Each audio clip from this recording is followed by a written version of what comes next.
Those that know me well will know that I'm a super cheery chap. So today, I want to talk about death. So let's look at the book of Luke, chapter 8 and verse 40, where it says, "Now then Jesus returned. The crowd welcomed him, for they were all waiting for him. And there came a man named Jairus, who was a ruler of the synagogue. And falling at Jesus' feet, he implored him to come to his house. For he had only one daughter, about 12 years of age, and she was dying." Then down to verse 49. "While he," that's Jesus, "was still speaking, someone from the ruler's house came and said, 'Your daughter is dead. Do not trouble the teacher anymore.' But Jesus, on hearing this, answered him, 'Do not fear, only believe, and she will be well.' And when he came to the house, he allowed no one to enter with him except Peter and John and James, and the father and mother of the child. And all were weeping and mourning for her. But he said, 'Do not weep, for she is not dead, but sleeping.' And they laughed at him, knowing that she was dead. But taking her by the hand, he called, saying, 'Child, arise.' And her spirit returned, and she got up at once and directed that something should be given her to eat." In this account from the life of Jesus, we find a heartbreaking situation. A man, powerful, probably wealthy, realizing the most important thing in his life is about to be lost to him. Not his money, nor his power, not even a close friend, but his only child, his daughter. She was dying. No doubt Jairus would have tried all the doctors, priests, and Levites in an attempt to protect his little girl from the clutches of death. It seems that things had gotten desperate, as Jairus, who was a leader of the religious institution, was willing to fall on his knees in front of a crowd and basically beg Jesus, a man of low social class, of dubious parentage, who had been rejected by his own brothers. Can you feel the desperation of the scene? Jairus asked Jesus to come to his home. Perhaps he had heard of the others that Jesus had healed, and this was his last resort, his last hope to see his daughter a grown-up. Jesus agreed to come, but is almost immediately interrupted by someone else who needs his help. Before they were able to leave the situation, someone comes from Jairus' house and gives Jairus probably the worst news he had ever heard. His daughter was dead. Can you feel the world crashing down upon Jairus? The despair he must have felt. Too late. No hope. Death had claimed, and there was nothing now that could be done. I could not even begin to imagine the emotions that crashed over Jairus. And here Jesus speaks into the sorrow. "Do not fear, only believe, and she will be well." Perhaps people in the crowd thought this was ridiculous. How can she be well if she's dead? But Jairus, he grasped onto those words. He believed. How do we know? Well, he took Jesus to his home. The scene that met them must have chilled Jairus' heart. Everyone was weeping for the loss of this little girl. But not Jesus. He made a declaration, "Do not weep, for she is not dead, but sleeping." He's mocked, as if these people don't know the difference between the dead and the living. But Jesus does the impossible. He takes her by the hand, her spirit returns, and she gets up. And I love what comes next. Jesus says to feed her. I love the fact that she has just died and come back to life, and Jesus suggests a snack. Food is my solution to most problems. If you're hungry, you eat. Sleepy, eat. Bored, eat. Angry, eat lots. Dead, best eat something. Well, let's not miss the point here though. Jesus, he had the power to bring people back from the dead. And this little girl is not the only one. The son of the widow of Nain and Lazarus were both brought back to life. When Lazarus died, Jesus makes a strange proclamation. He said, "I am the resurrection and the life. Whoever believes in me, though he die, yet shall he live." So what does that mean? Does that mean that if we become Christians, then when we die, Jesus will make us alive again, just like that little girl? Does it mean that? Well, I don't think so. Otherwise, there would be a whole lot of very old Christians wandering around, getting in the way. So what does Jesus mean?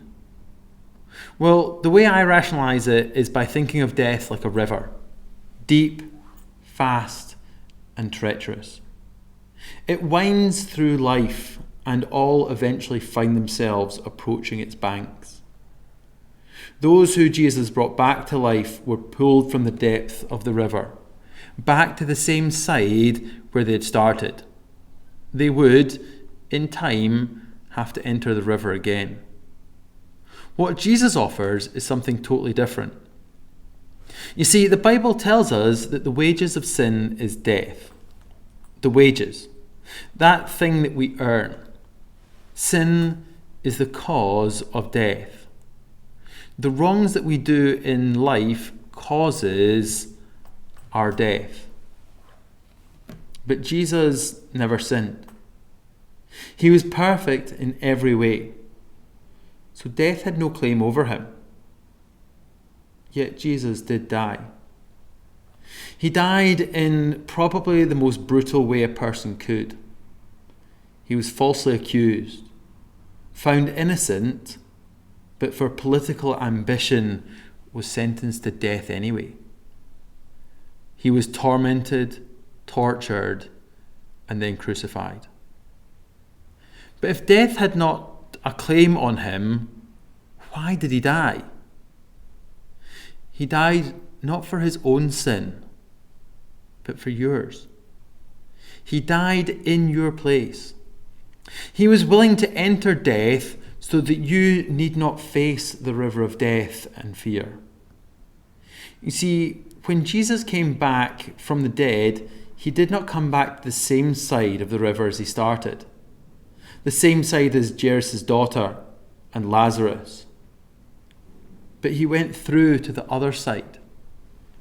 He made a way through death, the first one to do so, the only one who could then, now, or in the future.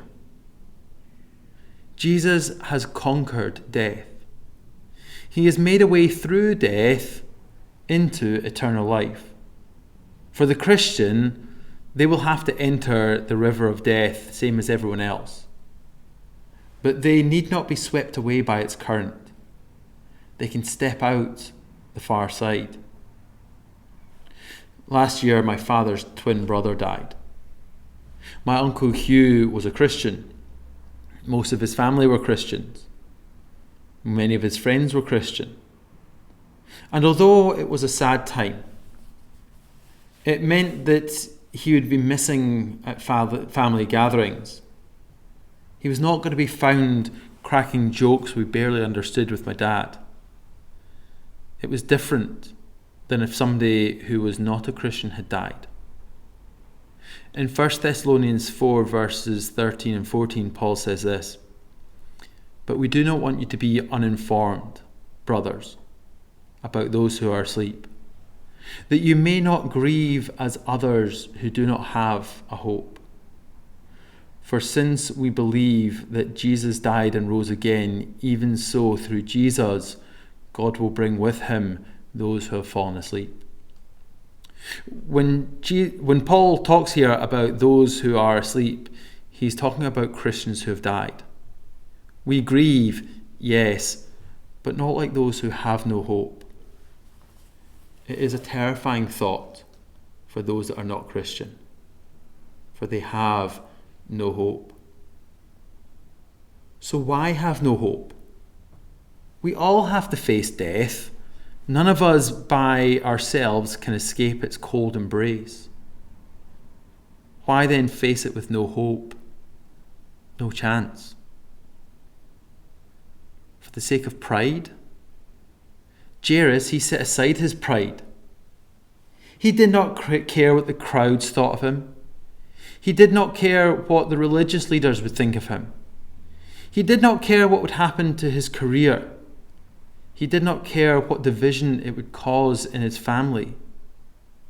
Death was coming.